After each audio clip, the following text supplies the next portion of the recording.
In this video, I'm going to teach you a strategy called one versus multiple approach. This is an approach I use when there are multiple symptoms.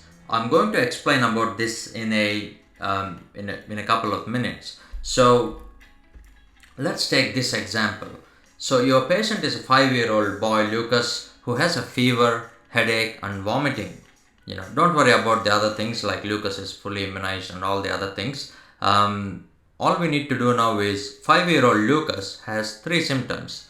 So when you apply this strategy is particularly useful when it is more than one symptom that is given in the scenario. So it's easy for us to actually think about fever only or headache only or vomiting only. But sometimes when you have more than one symptom, like 2 or 3 or 4 sometimes, if you add diarrhea to this, that becomes a completely different scenario. So this is how I used to approach that kind of scenarios. The first thing I used to do is I used to actually look at the 3 symptoms separately. For example, fever first, then headache, then vomiting.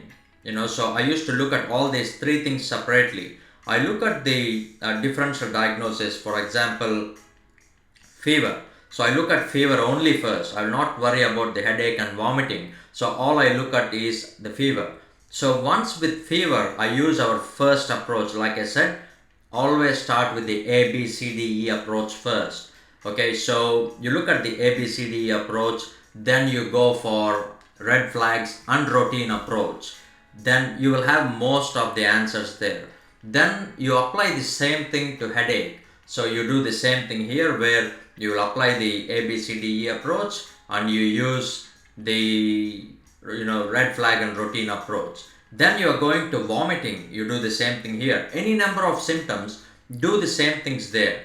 Then once you do a bit of brainstorming, all you do now is put all these 3 together and look at what are the diagnostic triads, what are the possibilities that can happen with these 3 symptoms together or 4 symptoms together.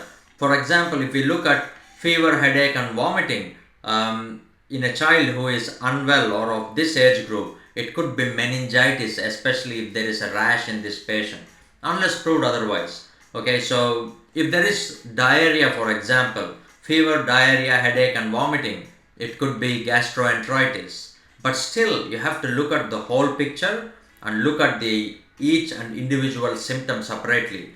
And again, as I'm telling, this course is all about brainstorming.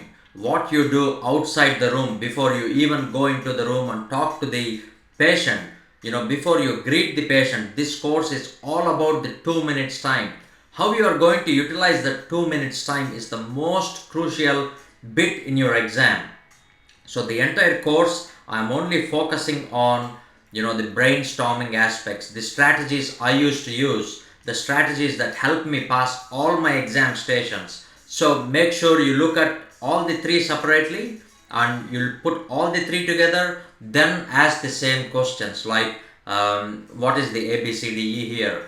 What are the red flags with these 3 symptoms? And what are the common causes with these 3 symptoms? For example, fever, headache and vomiting.